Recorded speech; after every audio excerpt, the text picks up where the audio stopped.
왜 이렇게 마음이 걸리지? 모르는 이름인데. 그냥 평범한 오후였습니다. 시청 지하 기록 창고, 아무도 손대지 않은 먼지 쌓인 상자 하나. 정우가 그것을 열었을 때 안에는 낡은 서류 묶음 하나만 덩그러니 들어 있었습니다. 1991 임시명부. 군데군데 비어있는 이름 칸들. 그리고 마지막 페이지 구석, 연필로 눌러 쓴 이름 하나. 김윤서. 처음 보는 이름이었습니다. 기억 속 어디에도 없는 이름. 그런데 왜 가슴이 이렇게 철렁 내려앉는 걸까요? 사흘 뒤 정우는 그 이름의 주인을 직접 만나게 됩니다. 그리고 알게 됩니다. 그녀도 오래전부터 무언가를 찾고 있었다는 것을, 자신의 출생 기록에 왜 빈칸이 있는지를, 이름 하나, 비어있는 기록, 그리고 30년간 두 가족이 함께 숨겨온 비밀. 대체 그날 밤 그 병원에서 무슨 일이 있었던 걸까요? 여기는 라디오 사연극장입니다. 오늘 도착한 사연 함께 들어보실까요? 구독해두시면 새로운 사연이 도착할 때 바로 들을 수 있어요. 이거 다 정리하면 퇴근이에요? 다 정리하면 오늘 날 새죠. 형광등 하나가 깜빡이다 꺼졌습니다. 지하 기록 창고는 늘 그 냄새가 납니다.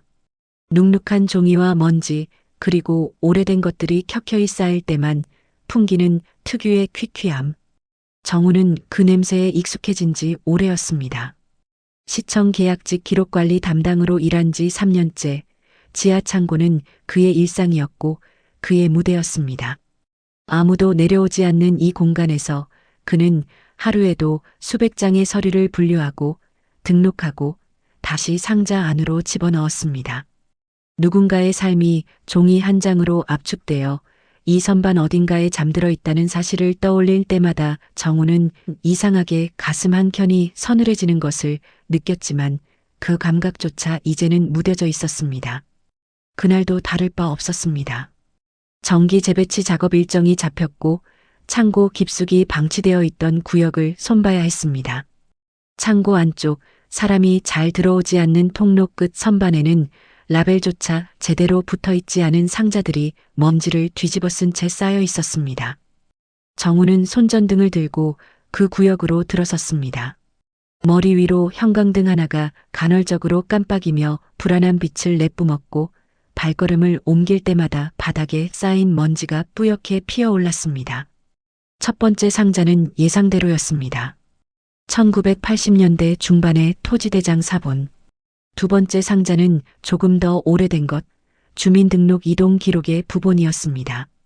정우는 손에 묻은 먼지를 작업복에 쓱 닦아가며 기계적으로 상자를 열고 내용을 확인하고 번호표를 붙이는 작업을 반복했습니다. 세 번째 상자에 손을 올렸을 때였습니다. 상자 자체가 다른 것들보다 훨씬 가벼웠습니다. 낡은 골판지는 손가락이 닿는 곳마다 눌린 것처럼 물러져 있었고 모서리는 완전히 뭉개져 있었습니다. 상자 안에는 얇은 서류 묶음 하나만이 덩그러니 들어 있었습니다. 1991 임시명부 미정리. 연필로 쓴 글씨였습니다. 볼펜이 아니라 연필로. 마치 누군가 급하게 임시로 적어놓은 것처럼. 정우는 상자를 내려놓고 서류 묶음을 꺼냈습니다. 종이는 오랜 세월을 버티며 군데군데 노랗게 발해 있었고 일부 페이지는 서로 달라붙어 있었습니다. 조심스럽게 첫 페이지를 넘겼습니다. 형식은 단순했습니다. 날짜, 이름, 일련번호, 비고. 그런데 명부를 훑어 내려가다 보니 이상한 점이 눈에 들어왔습니다. 이름이 들어가야 할 칸이 비어있는 줄들이 군데군데 있었습니다. 일련번호는 매겨져 있는데 이름 칸이 공란인 것, 비고란에 확인 요망이라고만 적힌 것들. 단순한 행정 실수라고 보기엔 그 빈칸들의 패턴이 너무 불규칙했습니다. 정우는 마지막 페이지를 넘겼습니다. 페이지 오른쪽 아래 여백, 거기에 연필로 쓴 메모가 있었습니다. 명부의 본문과는 다른 필체였습니다. 더 급하고 더 작은 글씨. 그날은 정신이 없었음. 나중에 다시 확인 요망. 그 메모 바로 옆 메모의 여백을 비집고 들어간 것처럼 적혀 있는 이름 하나. 김윤서. 정우는 그 이름을 보는 순간 이유를 설명할 수 없는 감각을 느꼈습니다. 가슴이 쿵 하고 한 박자 늦게 뛰는 것 같은 느낌. 처음 보는 이름이었습니다. 기억 속 어디에도 없는 이름이었습니다. 그런데도 그 두 글자를 눈으로 훑는 순간 뭔가 알 수 없는 무게가 명치 어딘가에 걸려드는 것 같았습니다. 정우는 자신도 모르게 손가락으로 그 이름 위를 살짝 짚었습니다. 종이의 질감이 손끝에 닿았습니다. 거칠고 낡은 오래된 것의 감촉. 창고 안이 유난히 조용했습니다. 정우는 서류 묶음을 상자에 다시 넣지 않았습니다. 대신 업무용 봉투를 꺼내 조심스럽게 명부를 담았습니다. 규정대로라면 목록에 등재하고 선반에 올려야 했습니다. 하지만 그날 정우의 손은 봉투를 서랍 안쪽 개인 사물 구역에 밀어 넣었습니다. 본인도 그 행동의 이유를 명확히 설명할 수 없었습니다. 그냥 이 명부는 선반 위로 다시 올라가면 안 될 것 같다는 감각. 이유 없는 확신이 정우를 그렇게 움직였습니다. 퇴근 후 정우는 식탁에 홀로 앉아 어머니 명자가 차려놓은 저녁을 먹었습니다. 작은 빌라의 식탁은 늘 두 사람용이었고 명자는 정우가 밥을 다 먹을 때까지 건너편에서 TV 리모컨을 손에 쥔 채 뉴스를 보고 있었습니다. 아무 일 없는 저녁이었습니다. 반찬은 익숙한 맛이었고 뉴스는 늘 비슷한 목소리로 흘러나왔습니다. 그런데 정우는 젓가락을 내려놓으면서 자신이 저녁 내내 국물을 2번도 뜨지 않았다는 걸 깨달았습니다. 머릿속에서 그 이름이 계속 맴돌았습니다. 김윤서. 왜 이렇게 마음이 걸리는 걸까? 정우는 그 질문에 대한 답을 찾지 못한 채 잠자리에 들었고 그날 밤 오래도록 잠이 오지 않았습니다. 정우가 다시 그 이름을 마주한 건 사흘 뒤였습니다. 그 사흘 동안 명부는 정우의 서랍 안에 있었습니다. 꺼내지도 버리지도 않은 채로. 퇴근하고 집에 돌아올 때마다 정우는 그 서랍 쪽으로 시선이 갔습니다. 열어보지는 않았습니다. 다만 거기에 있다는 것을 알면서 저녁을 먹고 씻고 잠자리에 들었습니다. 잠은 깊지 않았습니다. 명부 속 빈칸들을 단순한 행정 오류로 넘기기에는 기록 관리 일을 3년간 해온 정우의 눈에 무언가가 계속 걸렸습니다. 빈칸의 위치가 너무 불규칙했습니다. 무작위로 누락된 것이 아니라 마치 특정 시간대의 기록만 골라서 빠져 있는 것처럼 보였습니다. 공란 앞뒤의 일련 번호는 이어져 있는데 그 사이가 비어 있었습니다. 누군가 빼낸 것인지 처음부터 채워지지 않은 것인지 서류만으로는 알 수가 없었습니다. 정우는 퇴근 후 시립도서관으로 향했습니다. 지역 신문 아카이브를 열람하기 위해서였습니다. 시청 기록 창고에 보관된 것들은 공문서 위주였고 당시의 사건이나 지역 정황을 파악하려면 신문 기사 쪽이 더 유용할 거라는 판단이었습니다. 1991년 정우가 태어난 해와도 멀지 않은 시절이었습니다. 그 시절의 기록 어딘가에 빈칸의 이유가 있을 것이라는 생각이 들었습니다. 도서관은 저녁 시간이라 한산했습니다. 안쪽 열람실에는 노인 몇 분과 대학생으로 보이는 청년 하나가 자리를 잡고 있었고 사서 데스크 쪽에는 여자 한 명이 카트에 책을 정리하고 있었습니다. 형광등 아래 책 냄새와 조용한 공기가 섞인 공간이었습니다. 정우는 데스크로 걸어가 1991년 지역신문 마이크로필름 열람을 요청했습니다. 카트를 두고 데스크로 걸어온 사서는 단정하게 묶은 머리에 라이브러리 배지가 달린 카디건 차림이었습니다. 그녀는 정우의 요청을 듣고 잠시 생각하더니 자료실 쪽으로 앞장섰습니다. 걸음이 조용했고 자료실 문을 여는 손이 익숙했습니다. 이 공간에서 오래 일한 사람의 몸짓이었습니다. 사서는 마이크로필름 리더기를 켜고 1991년도 분류색인을 꺼내 어느 달을 찾는지 물었습니다. 정우가 봄철 기록이라고 답하자 그녀는 익숙한 손놀림으로 필름을 끼우고 포커스를 맞췄습니다. 흑백의 오래된 지면이 화면에 펼쳐졌습니다. 정우는 날짜 순서대로 화면을 넘겼습니다. 화재 관련 기사가 나타난 건 필름을 돌린 지 한참 지나서였습니다. 지역 소규모 사고를 다룬 단신이었습니다. 병원 부속 건물에서 발생한 작은 화재, 인명피해는 없었지만 일부 기록물이 소실되었다는 내용. 사진은 없었고 기사는 새 단락이 전부였습니다. 지역 신문 사면 구석에 박힌 짧은 기사였지만 정우의 눈이 그 위에서 멈췄습니다. 병원, 기록물 소실, 1991년 봄, 임시명부의 빈칸이 머릿속에서 겹쳐졌습니다. 그때 옆에 서 있던 사서가 작은 목소리로 말했습니다. 화면을 보면서 혼잣말처럼 저도요 제 출생 기록에 빈칸이 있어요. 정우가 고개를 들었습니다. 사서는 화면을 바라보고 있었습니다.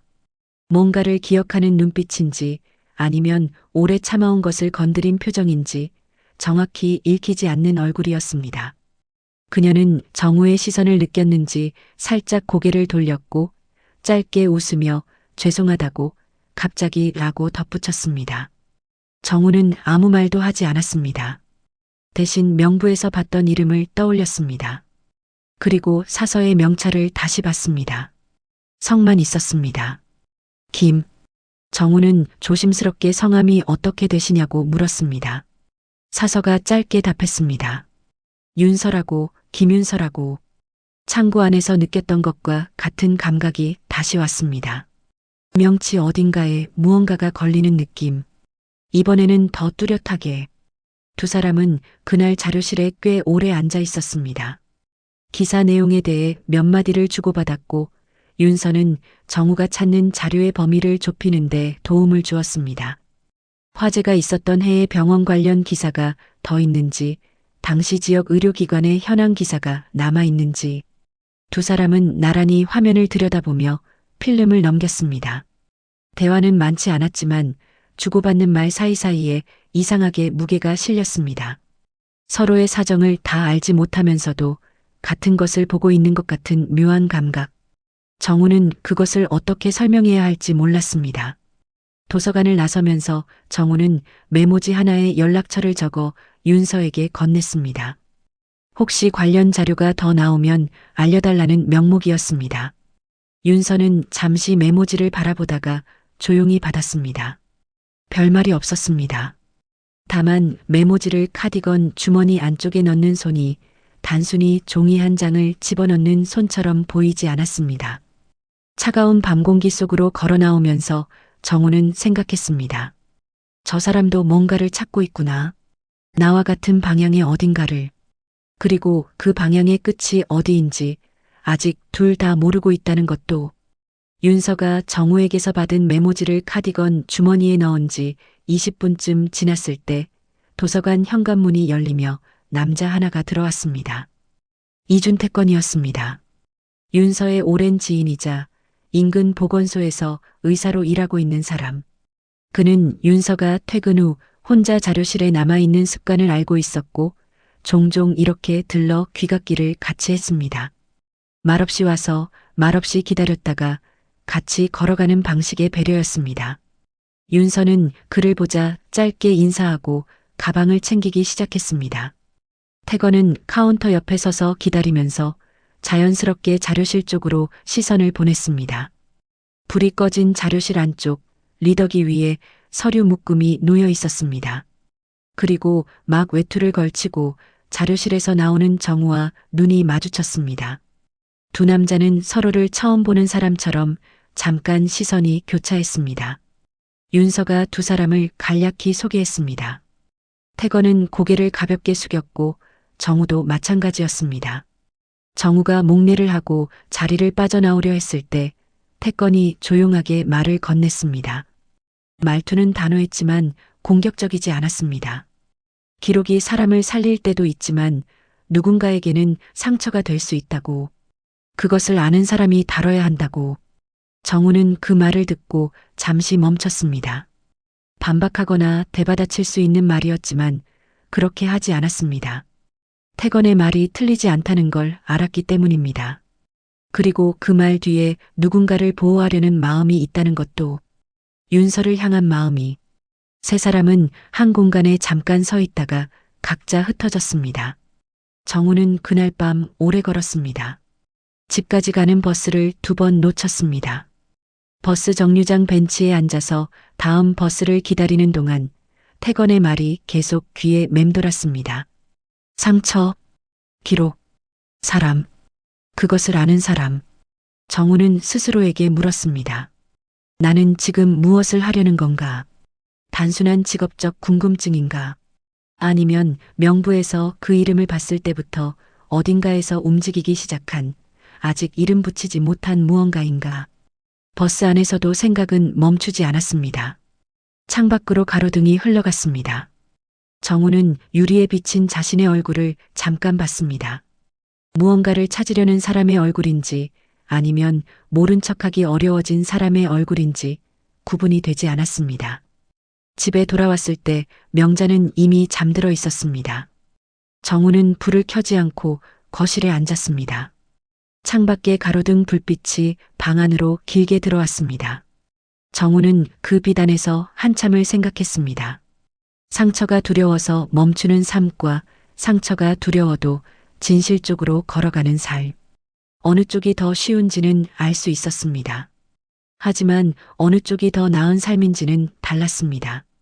결심이 선 건 새벽에 가까웠습니다. 모르는 채로 사는 것이 지금 이 시간을 지키는 방법일 수 있습니다. 하지만 명부를 발견한 순간부터 윤서라는 이름을 실제 사람에게서 들은 순간부터 그것은 이미 흔들리고 있었습니다. 흔들리는 것을 억지로 붙들고 있는 것은 지키는 게 아니었습니다. 다음 날 아침 정우는 윤서에게 문자를 보냈습니다. 1991년 당시 산부인과 병동에서 근무했던 간호사를 수소문하다가 은퇴한 간호사 최경자의 이름을 지역 의료인 명부에서 찾았다고. 함께 만나러 가자고. 윤서의 답장이 오기까지 꽤 시간이 걸렸습니다.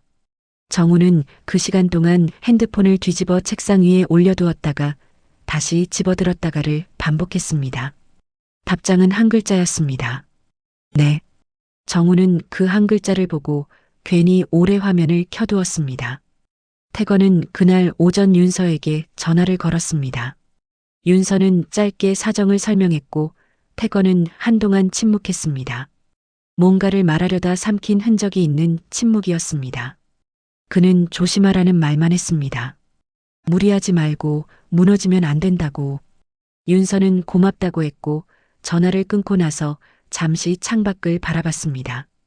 도서관 창문 너머로 늦은 오전의 거리가 조용히 흘러가고 있었습니다. 두 사람이 최경자를 찾아가기로 한 날이 정해졌습니다. 돌이킬 수 없는 문턱 하나를 넘은 것이었습니다. 윤서는 약속 이틀 전 어머니 재순이 일하는 시장 좌판으로 갔습니다. 시장은 평일 낮임에도 사람이 많았습니다. 좌판마다 주인들이 큰 소리로 손님을 부르고 통로마다 장을 보는 사람들이 오가고 있었습니다. 윤서는 그 안을 익숙하게 걸어 들어갔습니다. 어릴 때부터 오던 길이었습니다. 재순의 좌판은 시장 안쪽 채소 구역 끝자리였습니다. 작은 좌판이었지만 항상 깔끔하게 정돈되어 있었고 재순은 빠른 손놀림으로 채소를 다듬으며 손님을 맞았습니다. 재순은 딸이 오는 것을 보고 손을 들어 짧게 인사했습니다. 평일 낮에 오는 건 드문 일이었지만 재수는 왜 왔냐고 물어보지 않았습니다. 그냥 옆에 앉으라고 공간을 만들어 주었습니다. 그게 재순의 방식이었습니다. 말로 묻는 대신 자리를 내주는 것. 윤서는 한동안 어머니 옆에 그냥 앉아 있었습니다. 채소 다듬는 소리와 시장 소음이 섞여 들렸습니다. 익숙한 소리였습니다. 윤서는 그 소리 안에서 말을 어떻게 꺼낼지 생각했습니다. 직접적으로 물어보면 재순이 대화를 끊을 것을 알았습니다. 그래서 최대한 가볍게 예전부터 갖고 있던 궁금증인 것처럼 꺼냈습니다. 자신의 출생 기록 서류를 어머니가 혹시 예전에 확인해 본 적이 있냐고. 재순의 손이 잠깐 멈췄습니다. 아주 짧은 순간이었습니다. 채소를 다듬던 손이 한 박자 정지하다가 다시 움직이기 시작했습니다. 재수는 대답 대신 딸에게 배고프지 않냐고 옆집 아주머니가 오늘 떡 했다고 했다며 이야기를 돌렸습니다. 윤서는 포기하지 않고 다시 물었습니다. 재수는 그때 손을 더 바쁘게 움직이면서 말했습니다. 그런 건 묻지 말라고. 지금 우리 잘 살고 있지 않냐고. 윤서는 그 말에 아무 대꾸도 하지 않았습니다. 재순 옆에 조금 더 앉아 있다가 일 있다는 말을 남기고 자리에서 일어났습니다. 시장 골목을 빠져나오면서 윤서는 재순의 손이 멈추던 그 순간을 다시 떠올렸습니다. 아주 짧은 정지였지만 그 안에 뭔가가 있었습니다. 잘 살고 있다는 말이 거짓이 아니라는 것은 압니다. 그 말이 진심에서 나온 것도 압니다. 그런데 왜 그 진심 어린 말이 이렇게 가슴을 누르는 걸까요? 아마도 그 말이 답이 아니라 막음이기 때문이었습니다. 질문 자체를 덮어두는 방식의 대답. 한편 정우도 그 무렵집에서 비슷한 벽에 부딪혔습니다. 저녁 식사 자리에서 정우는 명자에게 기록 창고에서 오래된 명부를 발견했다는 이야기를 꺼내려 했습니다.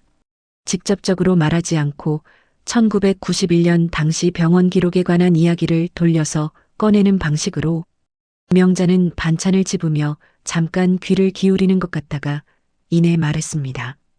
오래된 일은 그냥 두는 게 낫다고, 괜히 들춰서 서로 힘들어질 필요가 없다고. 정우는 숟가락을 내려놓았습니다. 명자의 얼굴에는 딱히 무언가를 숨기려는 기색이 없었습니다.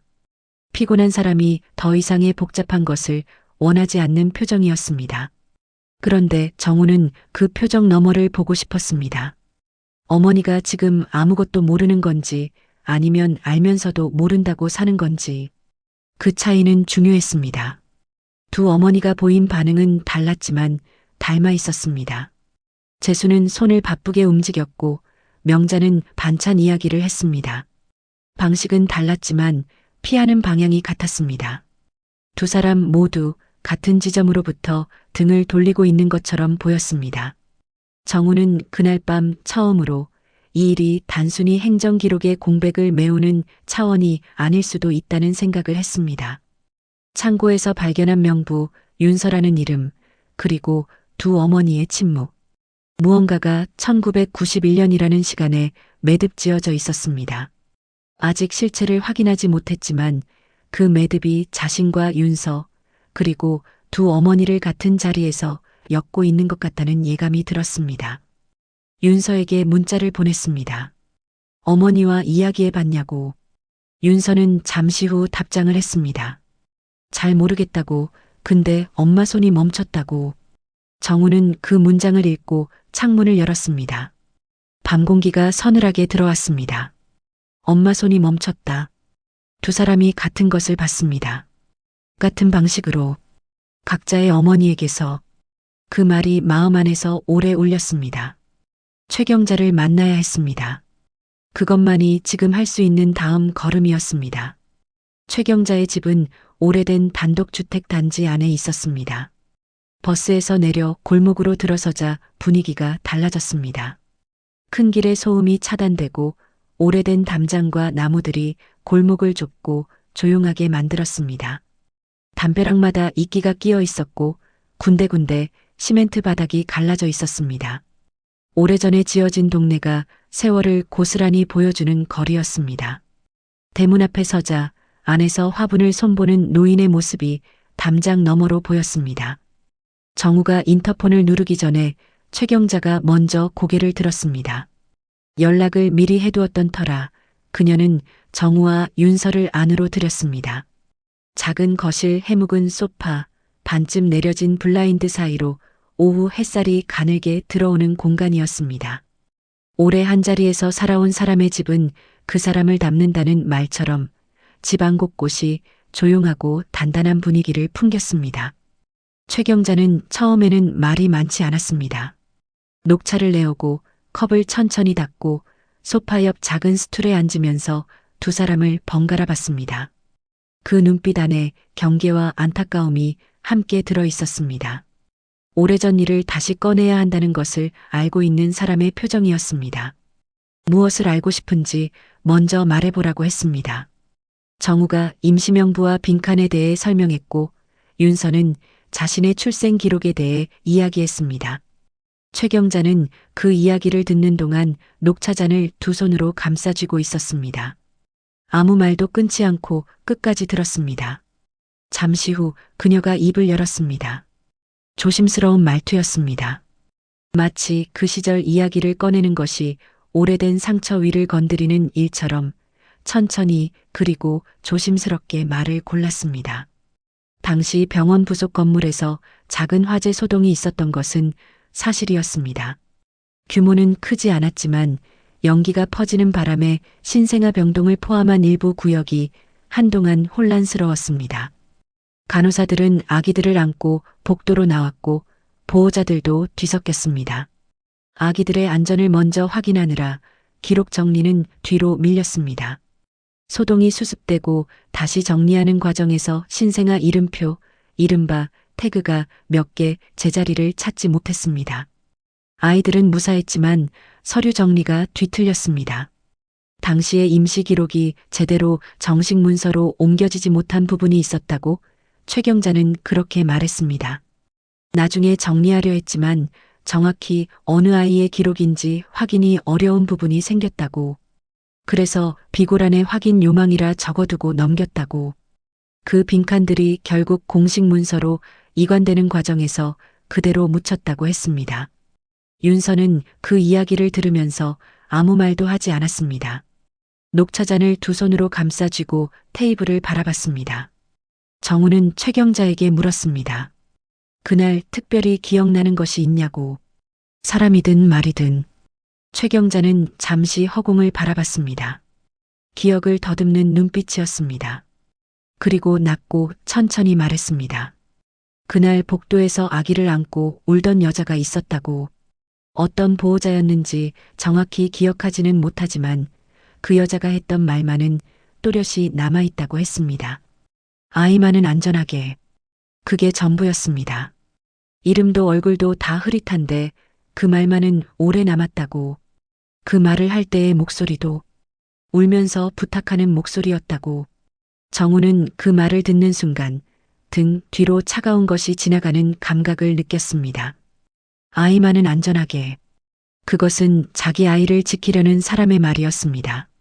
그런데 왜 그 말이 오래된 기록의 빈칸과 이어지는 것처럼 느껴지는 걸까요? 정우는 아직 확신이 없었습니다. 최 경자도 확신이 없다고 했습니다. 그날 일어난 일의 전모를 자신이 다 알지 못한다고. 다만 정리되지 않은 기록이 있다는 건 분명하다고 했습니다. 돌아오는 길에 두 사람은 한동안 말이 없었습니다. 버스 안에서도 각자 창밖을 바라봤습니다. 말을 꺼내려다 멈추기를 몇 번 반복하다가 윤서가 먼저 말했습니다. 자신의 출생 기록에 왜 빈칸이 있는지 어릴 때부터 막연히 궁금했지만 묻지 않았다고. 어머니 재순이 그 질문을 싫어한다는 걸 알았기 때문에. 정우는 그 말을 들으며 윤서를 봤습니다. 버스 창가에 기대어 바깥을 보고 있는 옆모습. 무언가를 오래 참아온 사람의 얼굴을 하고 있었습니다. 정우는 생각했습니다. 이 사람이 지금 두려운 것은 진실이 아닐지도 모른다. 진실을 알게 됐을 때 흔들릴 것들이 두려운 거겠지. 가족이라는 것, 어머니와 쌓아온 시간이라는 것. 그것이 달라질까봐. 버스가 정류장에 섰습니다. 윤서가 먼저 내렸고 정우는 다음 정류장에서 내렸습니다. 걸어가면서 정우는 최 경자의 말을 다시 곱씹었습니다. 아이만은 안전하게. 그 말을 한 사람이 누구였는지, 그리고 그날 뒤섞였던 태그 속에서 어떤 이름이 어디로 흘러들어갔는지 확인해야 했습니다. 아직 아무것도 단정할 수 없었지만 확인하지 않고 넘어가는 것은 이제 불가능했습니다. 공식 절차를 밟기로 한 건 정우의 제안이었습니다. 최 경자를 만나고 돌아온 다음 날 정우는 출생 기록 관련 확인 절차를 처음부터 다시 알아봤습니다. 기록 정정 신청, 공공기관 자료 열람 요청, 그리고 필요할 경우 유전자 검사 경로까지. 시청 기록 업무를 해온 덕에 어떤 창구로 가야 하는지, 어떤 서류가 필요한지는 파악할 수 있었습니다.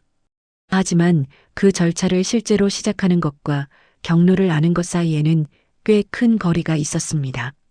아는 것은 머리의 일이고 시작하는 것은 마음의 일이었습니다. 윤서에게 절차를 설명하는 자리에서 그 거리가 실감났습니다. 두 사람은 도서관 근처 작은 카페에 앉아 있었습니다. 정우는 메모해온 내용을 테이블 위에 펼쳐놓고 단계별로 설명했습니다. 어떤 기간에 어떤 신청서를 내야 하는지, 소요 기간은 얼마나 되는지, 어떤 결과가 나올 수 있는지. 말하는 동안 정우는 되도록 사무적인 말투를 유지했습니다. 감정을 앞세우면 윤서가 더 힘들어질 것 같았기 때문입니다. 윤서는 정우의 설명을 끝까지 듣고 나서 한참 동안 아무 말이 없었습니다. 테이블 위에 놓인 메모지를 바라보면서 손가락으로 종이 모서리를 살짝 눌렀다 폈다 반복했습니다. 커피는 식어가고 있었습니다. 카페 안에서 다른 사람들의 웃음소리와 대화소리가 배경처럼 흘렀습니다. 그 소리들이 유난히 멀게 느껴지는 순간이었습니다. 윤서가 조용히 말했습니다. 만약 어머니가 상처를 받으면 자신이 견딜 수 있을지 모르겠다고. 재순이 어렵게 살아오면서 자신을 키운 것을 안다고. 평생 시장 좌판에서 손발이 트도록 일하면서 단 한 번도 딸한테 힘들다는 말을 한 적이 없는 사람이라고. 그 사람을 흔들어 놓을 자격이 자신에게 있는지 모르겠다고 했습니다. 정우는 서두르지 않았습니다. 윤서가 두려워하는 것이 무엇인지 알았기 때문입니다. 진실의 내용이 아니라 진실이 가져올 파장. 그동안 가족이라고 믿어온 것들이 다른 형태로 재배치될지도 모른다는 공포. 그것은 조심스럽게 다뤄야 하는 것이었고 정우는 그 자리에서 설득하려 하지 않았습니다. 두 사람은 식어버린 커피를 앞에 두고 한동안 말이 없었습니다. 그날은 결론을 내지 못하고 헤어졌습니다. 그리고 사흘 후 재순이 쓰러졌습니다. 시장 좌판에서 오후 내내 일하다가 갑자기 어지럼증을 느끼고 그 자리에서 주저앉았다고 했습니다. 과로였습니다. 이웃 상인이 119에 연락해 가까운 병원 응급실로 옮겨졌고 윤서가 그 연락을 받은 건 도서관 마감 직전이었습니다. 윤서는 코트도 제대로 챙기지 않고 뛰어나갔습니다. 버스를 기다리지 않고 택시를 잡았고 병원 입구에서 내리는 순간부터 거의 뛰었습니다. 응급실에 도착했을 때 재수는 이미 처치를 받고 일반 병실로 옮겨진 상태였습니다. 수액을 맞으며 누워있는 재순의 얼굴은 창백했고 손등에 바늘이 꽂혀 있었습니다.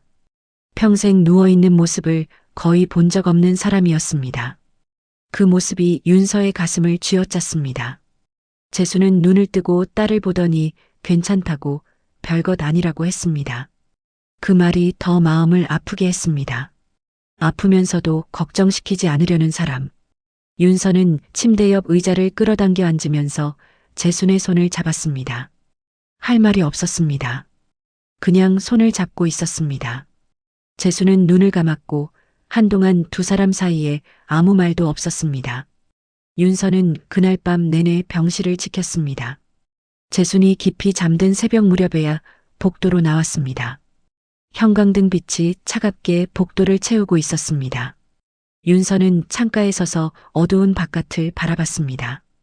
어머니가 쓰러진 것이 자신 때문인 것 같다는 생각이 들었습니다. 억지로 꺼낸 대화가 재순을 불편하게 했고 그 긴장이 쌓인 것 같았습니다.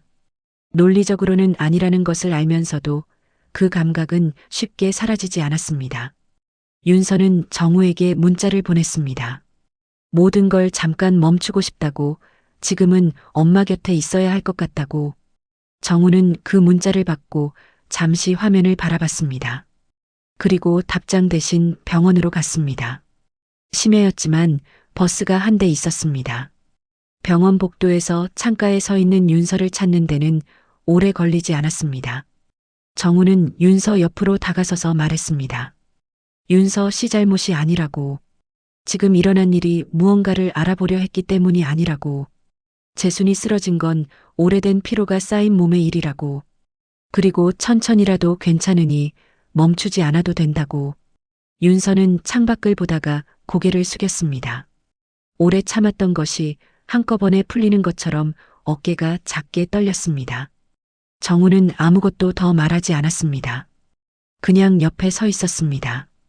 복도는 조용했고 형광등은 여전히 차가운 빛을 내뿜고 있었습니다. 두 사람은 그렇게 한동안 나란히 서 있었습니다. 밤이 깊어가도 아무도 먼저 자리를 뜨지 않았습니다. 재수는 이틀 후 퇴원했습니다. 퇴원하는 날 아침, 재수는 병원 가운을 갈아입으면서 빨리 좌판으로 나가야겠다고 했습니다. 윤서는 아무 말 없이 가방을 대신 들었습니다. 병원 현관을 나서는 재순의 걸음이 평소보다 천천히 보였습니다. 그 걸음을 보는 것만으로도 윤서는 가슴이 무거웠습니다. 윤서는 며칠간 휴가를 내고 어머니 집에 머물렀습니다. 재수는 딸이 옆에 있는 것을 표신하게 좋아하면서도 툭툭거리는 말투로 너도 할 일이 있지 않냐고 이러지 않아도 된다고 했습니다. 윤서는 그 말을 무시하고 밥을 짓고 청소를 하고 빨래를 돌렸습니다.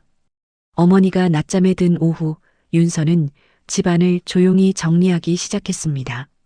오래된 집이었습니다. 재순이 20년 넘게 산 공간이었고 구석구석에 세월이 쌓여 있었습니다. 윤서가 자랄 때부터 있던 물건들이 같은 자리에 있었고 어릴 때 키를 재던 방문 기둥의 연필 자국도 그대로였습니다.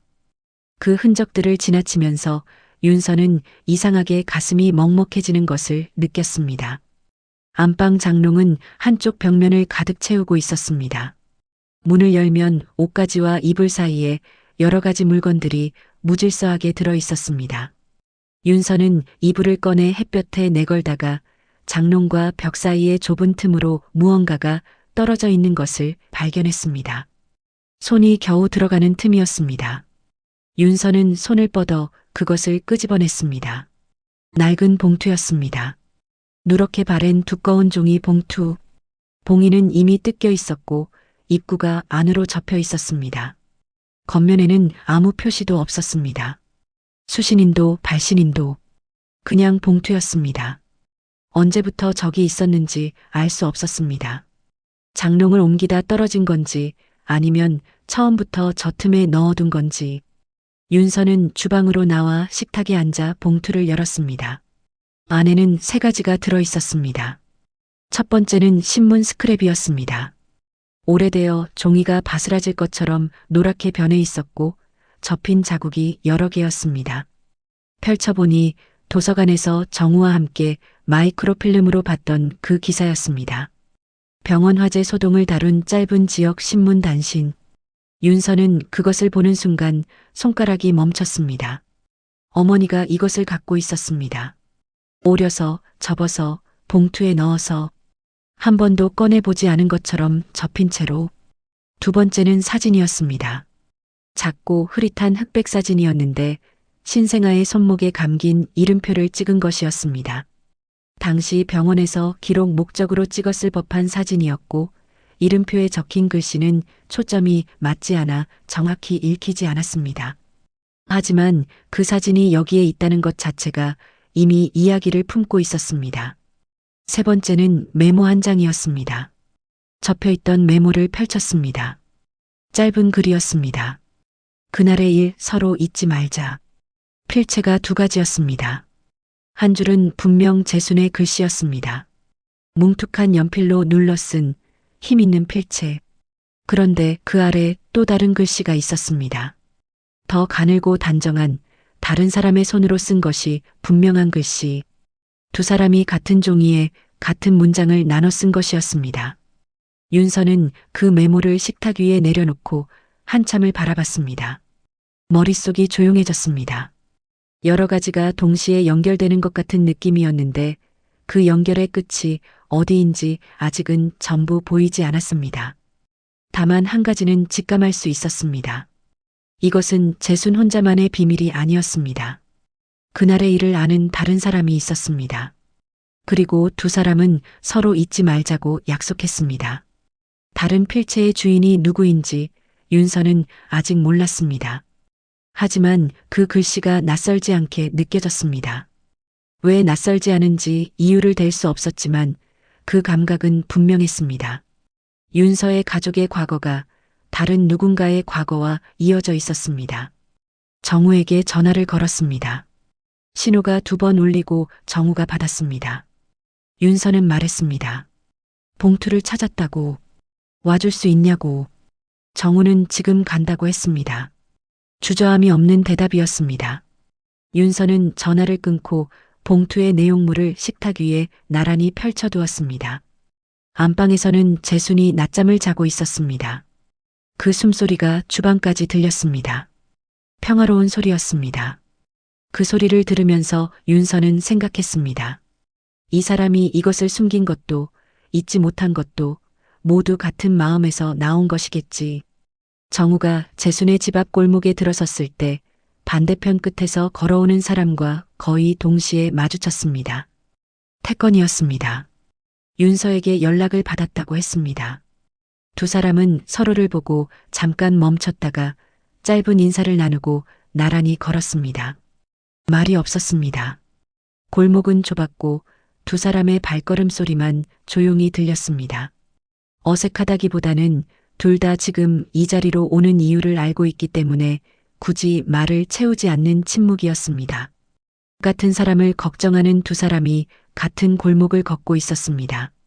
윤서는 식탁 앞에 앉아 있었습니다. 봉투와 3가지 내용물이 식탁 위에 펼쳐져 있었습니다. 신문 스크랩, 흑백 사진, 그리고 2가지 필체가 담긴 메모. 안방에서는 재순이 여전히 낮잠을 자고 있었습니다. 윤서는 두 사람이 들어오는 것을 보고 자리에서 일어나지 않았습니다. 그냥 앉아서 식탁 위를 가리켰습니다. 말보다 먼저 보여주고 싶었던 것입니다.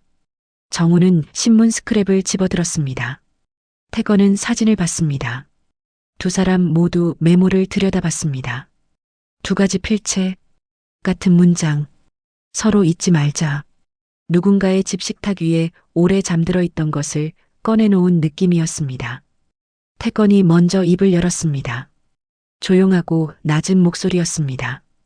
이것이 무엇을 의미하는지 윤서가 스스로 알고 있을 거라고. 공식 절차를 밟으면 더 많은 것이 드러날 수 있다고. 그리고 그 과정이 윤서에게 얼마나 힘든 것인지 자신은 그것이 두렵다고 했습니다. 윤서가 아프면 자신은 그것을 못 본다고. 말은 차분했지만 그 안에 오래 담아둔 것들이 실려 있었습니다. 태건에게 윤서는 오랫동안 지켜야 할 사람이었습니다. 아프지 않게, 흔들리지 않게. 그것이 태건이 윤서를 위하는 방식이었고 그 방식이 틀렸다고 생각하지 않았습니다. 정우는 태건의 말을 끊지 않고 들었습니다. 그리고 말했습니다. 자신도 같다고. 윤서가 힘들어지는 것을 원하지 않는 마음은 자신도 마찬가지라고. 하지만 모른 채 사는 것이 더 무섭다고. 알고 살아가는 것과 모르고 살아가는 것은 다르다고. 빈칸을 빈칸인 채로 두는 것이 지키는 게 아닐 수 있다고. 그 선택을 할 수 있는 사람은 윤서 본인뿐이라고. 두 사람의 말이 달랐습니다. 하지만 윤서를 향하는 마음의 방향은 같았습니다. 다만 그 마음이 어떤 형태로 표현되느냐가 달랐습니다.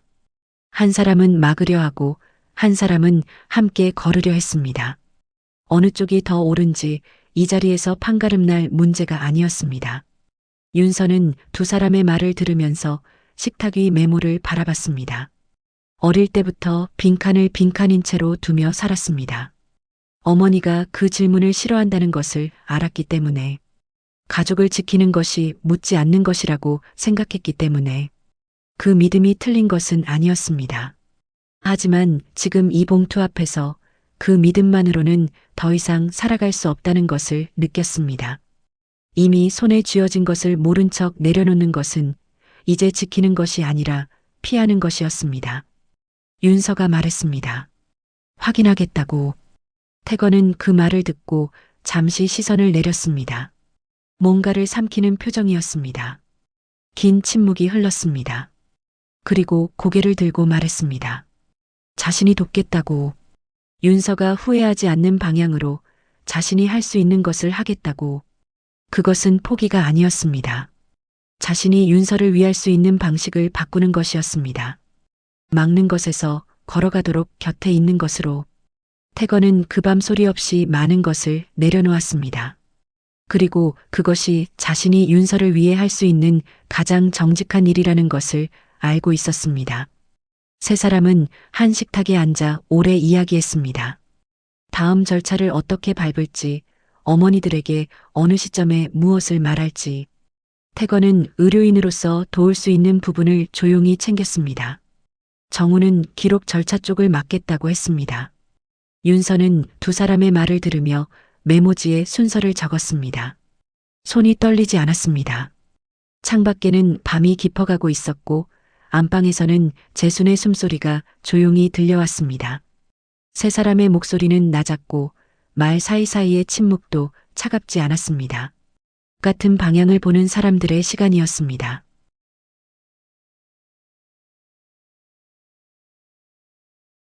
절차는 정우가 주도했습니다.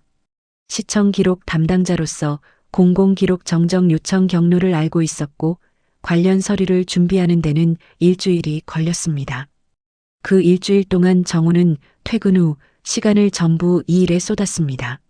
시청 기록 보관실에서 확인할 수 있는 자료는 최대한 뽑았고 당시 병원에 폐원 이후 기록이 어느 기관으로 이관되었는지도 추적했습니다. 빠르게 답이 나오는 작업이 아니었습니다. 전화를 하면 담당자가 없었고 공문을 보내면 며칠 뒤 회신이 왔습니다. 그 기다림 속에서도 정우는 멈추지 않았습니다. 작은 단서들이 조금씩 이어졌습니다.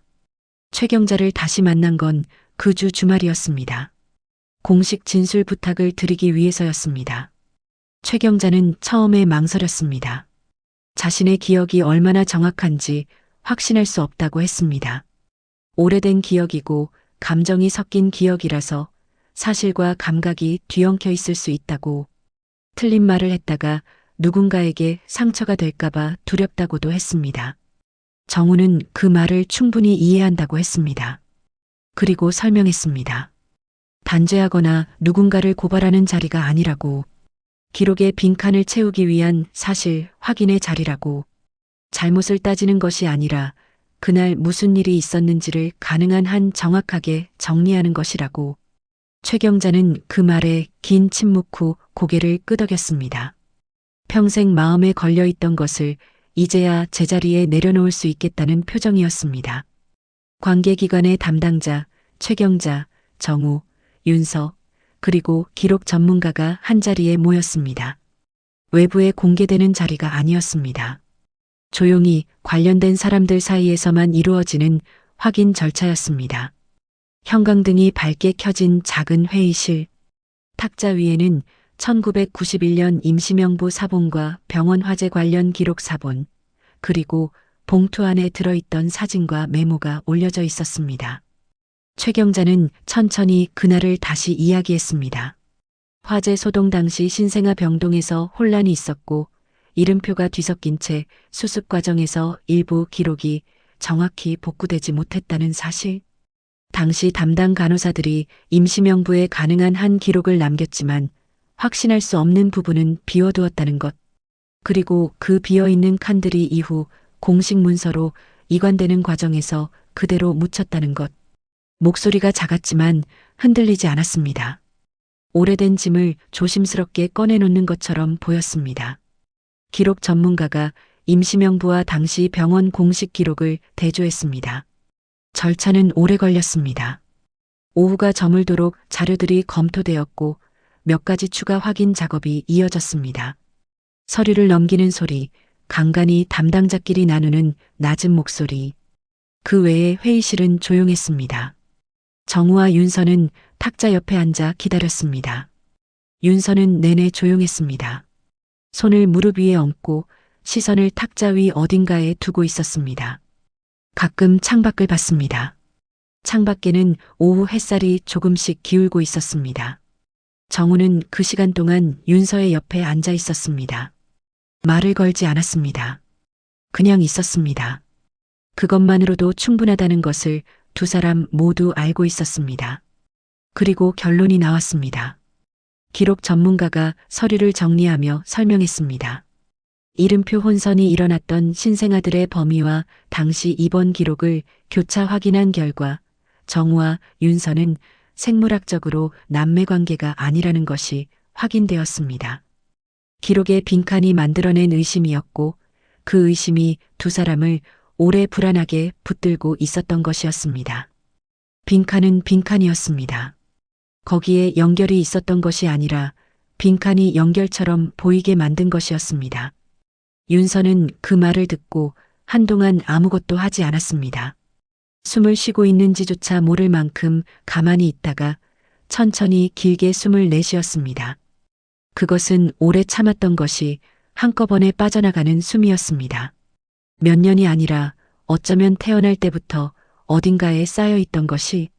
정우는 윤서 옆에 앉아 그 숨소리를 들었습니다. 아무 말도 하지 않았습니다. 할 말이 없는 게 아니라 말이 필요 없는 순간이었습니다. 회의실 밖으로 나오면서 윤서가 말했습니다. 이제는 두려움 없이 자신의 마음을 바라볼 수 있을 것 같다고. 정우는 그 말의 무게를 알았습니다. 아무 대답도 하지 않았습니다. 그냥 걸었습니다. 나란히 같은 방향으로. 오후가 저물어가는 거리 위로 두 사람의 그림자가 길게 뻗었습니다. 기록 확인이 끝난 뒤 두 어머니에게 이야기가 전해졌습니다. 명자에게는 정우가 직접 말했습니다. 저녁 식사를 마치고 식탁을 치우지 않은 채로 둘이 그 자리에 앉아 처음부터 이야기를 꺼냈습니다. 1991년 병원 기록의 빈칸, 임시명부, 윤서라는 이름, 최경자, 봉투 안의 메모, 그리고 확인 절차를 거쳐 정리된 사실들. 정우는 말하는 내내 최대한 차분한 목소리를 유지했습니다. 명자가 놀라지 않도록, 그러나 숨기지 않도록. 명자는 정우의 이야기를 들으면서 처음에는 아무 표정도 없었습니다.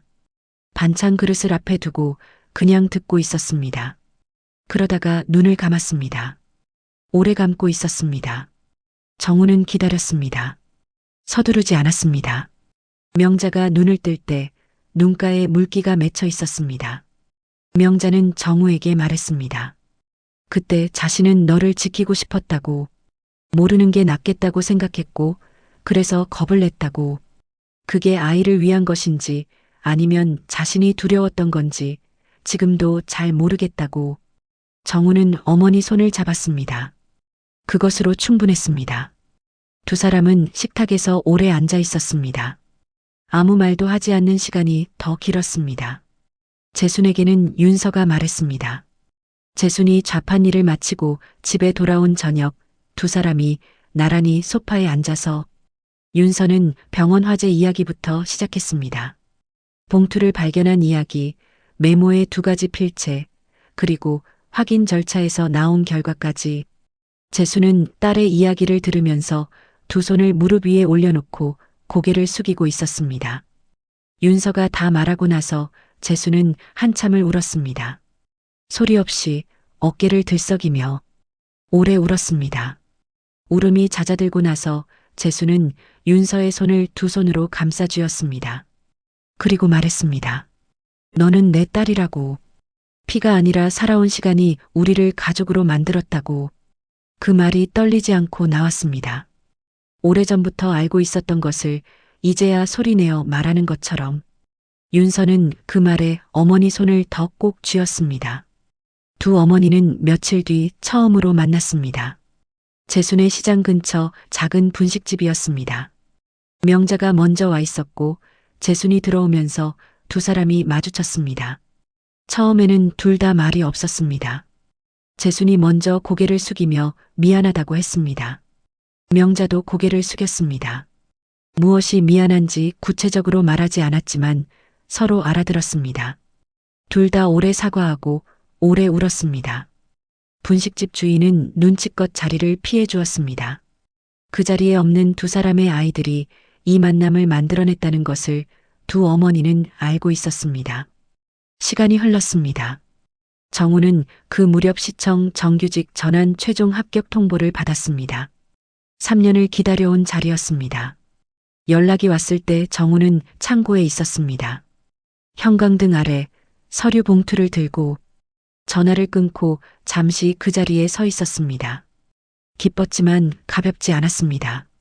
이 창고에서 찾은 낡은 상자 하나가 자신의 삶을 이만큼 흔들어 놓았다는 것이 새삼스러웠습니다. 흔들렸지만 무너지지 않았습니다. 그것이 더 중요하다는 것을 이제는 알았습니다. 윤서는 도서관에서 새 프로젝트를 시작했습니다. 지역 어르신들의 기억을 구슬로 채록해 기록으로 남기는 작업이었습니다. 잊히기 전에 남겨야 할 것들이 있다는 생각에서 시작한 일이었습니다. 첫 번째 참여자는 최경자였습니다. 두 사람은 카페에 앉아 녹음기를 사이에 두고 오래 이야기했습니다. 최경자는 말했습니다.